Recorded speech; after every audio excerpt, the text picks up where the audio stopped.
Praise the Lord. உங்கள் அனைவருக்கும் என் அன்பின் வாழ்த்துக்கள். வாழ்க்கையை தெரிவு செய்வது என்பது நம்முடைய கரத்தில் இருக்கிறது. ஆண்கள் பெண்கள் இருவருக்குமான வாழ்க்கை என்கிற அமைப்பு வருகிற போது தனக்கான துணைவரை எப்படி தெரிவு செய்வது, தனக்கான துணையை எப்படி தெரிவு செய்வது என்ற நிறைய கேள்விக்குறிகள், நிறைய சிக்கல்கள் இருக்கிறது. இதை தேர்வு செய்கிற முறை என்கிற நிலைப்பாடை பொறுத்தவரையில் பெற்றோர்கள் ஒரு பகுதியில் ஒரு விஷயத்தை சொல்றது, நண்பர்கள் ஒரு பகுதியில் ஒரு விஷயத்தை சொல்றது, ஊழியர்கள் ஒரு பகுதியில் ஒரு விஷயத்தை சொல்றது, நமக்குன்னு ஒரு விஷயம் இருக்கும் இல்லையா, நம்ம ஒரு விஷயத்துல ஒரு பகுதியை சொல்றது.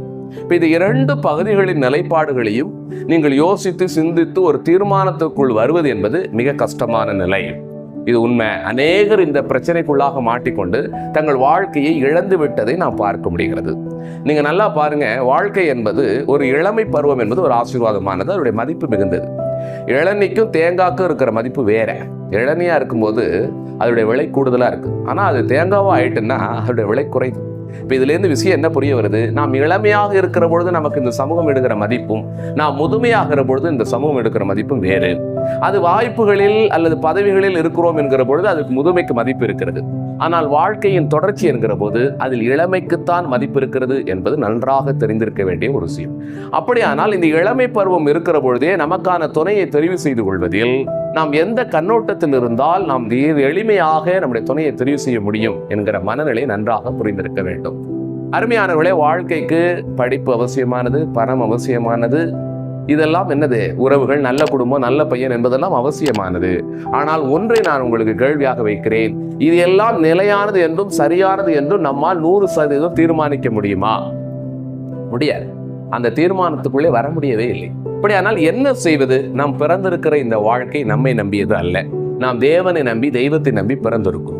ஆகவே இந்த வாழ்க்கையில் நமக்குரிய நபரை அவர்தான் தெரிவு செய்து வைத்திருக்கிறார் என்கிற நம்பிக்கையில் நாம் ஒன்று கூட நமக்காக தேடி வருகிற நபரை நாம் தெரிந்து கொள்ளுகிற பொழுது, அல்லது ஒரு விஷயத்தை புரிந்து கொண்டு வாழ்க்கையில் பிரச்சனை உண்டு, எப்பேற்பட்ட நல்ல நபர் என்று நாம் தெரிவு செய்தாலும் ஏதோ ஒரு விஷயத்தில் ஒரு பிரச்சனையை குடும்பம் என்கிற நிலை சந்திக்கத்தான் போகிறது.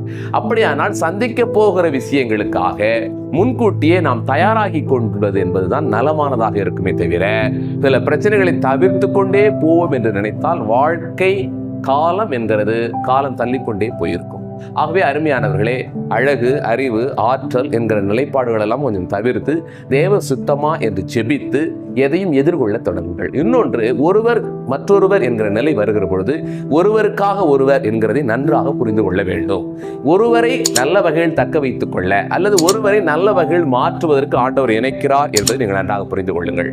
அவர் ஒருவேளை கணவர், நான் கட்டின கணவர் இப்படிப்பட்டதா ஆயிடுவாரோ நான் பயப்படுறேன், இல்லை இப்படிப்பட்டவராக இருந்துடக்கூடாது நான் பயப்படுறேன், அல்லது நான் கட்ட வேண்டிய மனைவி இப்படிப்பட்டதா இருக்கக்கூடாது நான் பயப்படுறேன் என்கிற மனநிலையில் இருக்கிறவர்களால் அதை மாற்றி அமைக்கிற தன்மைக்காகவே தேவன் உங்களை படைத்திருக்கிறார் என்று நம்புங்கள்.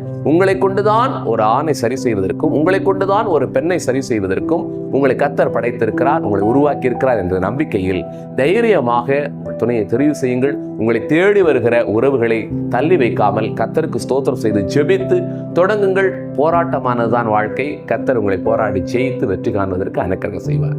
தொடர்ந்து எங்களோடு கூட இணைந்திருங்கள். உங்களுக்காக ஜெபிக்கிறோம். மீண்டும் நாம் அடுத்த பதில் சந்திப்போம். தேங்க்யூ. God bless you.